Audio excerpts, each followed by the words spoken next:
What is up, people? Van from the Vander's Gaming Channel here, bringing another video on Solasta Crown the Magister.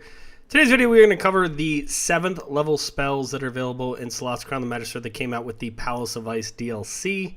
I covered levels 1 through 6, but I never did 7 and 8, and I got to go back through and fix some of the other ones because there was a lot of changes since I did the videos, and so we'll do that here eventually. So without further ado, let's get started. We'll start with the Arcane spells, and then we'll move over into the more cleric spells, and so let's start. So first up, we have Arcane Sword. Now this is a summon concentration spell with a range of up to 12 feet, blocks, whatever you want to call it. But ultimately, for 1 minute, you can do yourself a favor and create an Arcane Sword. Now this Arcane Sword is interesting. It makes some attacks. It's like a floating attacking weapon. To me, I never really thought that this was a good spell. It's almost like another summon spell, but I feel like you get more money's worth conjuring a fire elemental than you do an Arcane Sword. But that's basically what this does. This is a summon Arcane Sword that kind of fights alongside of you that you can control. That is probably the key difference. With the fire elemental, you can't control it. With this one, you can.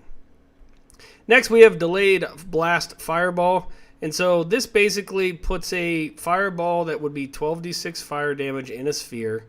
And then it increases to 1d6 per turn of concentration.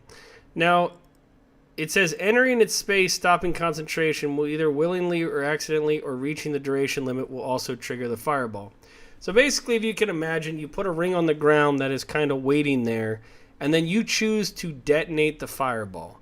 The more you wait to detonate it, the more damage it's going to do.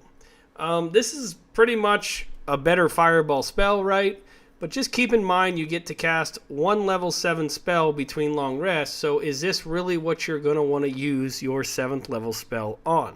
It's really up to you, but this is a really cool fireball that you can kind of put like a ticking time bomb on the ground and then explode it when you want to. Next, we have Finger of Death. This is a send negative energy. It's instant cast, con saving throw. If they fail, they take 7d8 plus 30 necrotic damage, half on a successful save. Again, you get one 7th level spell. This is instant, but it's a con save, which is usually one of the highest cons, is usually one of the easiest saves to do. And so is the 7d8 plus 30 necrotic damage really worth it for an 8th level spell? A 7th level spell, not quite sure. Now we get to Gravity Slam. Now this one's pretty cool, where for 1 round, basically you slam it down on a huge group of people, a nice large 20 foot range. They take 12d6 bludgeoning damage, save for half, and they can be knocked prone, and then they can become incapacitated as well. So this is a really nice AoE damage that also does some additional effects like the knock prone or incapacitate. And so it's a insta-cast, but I've used this and I've really enjoyed using it. It's helped save some battles fairly often. Next, we're going to get to Prismatic Spray.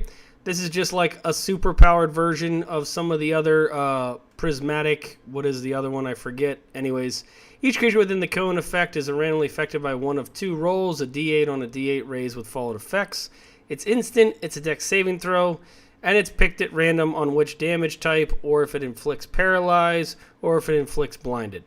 This is a lot of fun. You can kind of see how the damage is pretty decent, but it's really just kind of fun on if you can get them paralyzed or if you can get them blinded. And the range is pretty good with the cone effect, very similar to like a Cone of Cold. So I've had a lot of fun with this spell in 5th edition, in Solasta. And then last, you have the Symbol spell, where you put a 12-cell radius. So I think if you think about 12-cell radius, it's a huge glyph that you put on the ground. And when an enemy starts its turn in this area or enters this area, the glyph is applied. So it's instant, and so the moment something enters into it, it automatically goes into effect. But I like is if an enemy starts its turn in this area, so you can kind of put it in a really large spot, and then every enemy that starts its turn, it has one of these different effects to it, which some of these are actually pretty darn cool. So those are the 7th level spells for the Arcane. I would say that my favorite spells to use from this list are probably Prismatic Spray, Gravity Slam, and Delayed Fireball. I really didn't have a lot of fun with Arcane Sword, Finger of Death, or Symbol. I felt they were either not good or just situational for my 1 7th level spell.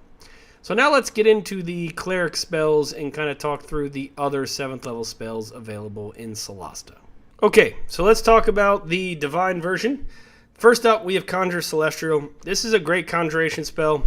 It's a concentration and it summons a Conjured Celestial for 1 hour, and you get 3 different options. I really enjoyed Melik. He's probably the best one in my opinion of the 3 options. He basically flies around, he does radiant damage, he gets 2 attacks, and he can do either melee or ranged. And he has some significant health and some resistance. So I just really think he's a great use of a 7th level spell since you only get 1. And it's a concentration that you can have him on a battlefield for quite some time. Now moving on to Divine Word, I really didn't like Divine Word. It's an insta-cast. It's a bonus action, but there has to be some situations about hit points, and then depending on what kind of creature they are, it could benefit you. Being deafened or being deafened and blinded or deafened, blinded, and stunned based on certain hit points, it just wasn't my favorite. I didn't find a lot of uses for it as my one and only 7th level spell. Same with Firestorm. It's kind of like a wall of fire, but it does more damage. It lasts a round instead of, a concentration. So I guess there's that, but ultimately I just didn't think it was worth the 7th level spell. Regeneration, this is a great spell. It's touch ability, it's instant. You heal a creature for 48 plus 15 hit points, and then they have regeneration for an hour. This is great for being outside of combat because you kind of just heal up as you're outside of combat. And it's also good if someone gets knocked unconscious, the regeneration stays in effect, and it helps them from being killed unless they get attacked over and over again while unconscious. Resurrection, there's really no reason to pick up Resurrection. It's just in here because it's 5th edition D&D. But at the same time, there's no reason why you would ever have to use this. Revivify will work because you're not going to try and resurrect anybody after, combat's over. It's just not going to work. So don't really think it's worth it. Symbol, we already covered Symbol in the Arcane spells, and that is pretty much it. You got the 6 from here and the 5 from the Arcane spells make up the 7th level spells available in Solasta Crown the Magister for the Palace of the Ice DLC. I'd like to hear what you guys think of the spells of the 7th level. Is there one that you really like, both in Arcane or Celestial, whatever you want to call it, Divine? And do you really wish that they added some of the other 5th edition spells? Just leave them in the comments below. This is Van from the Vander's Gaming Channel. Cheers and peace out.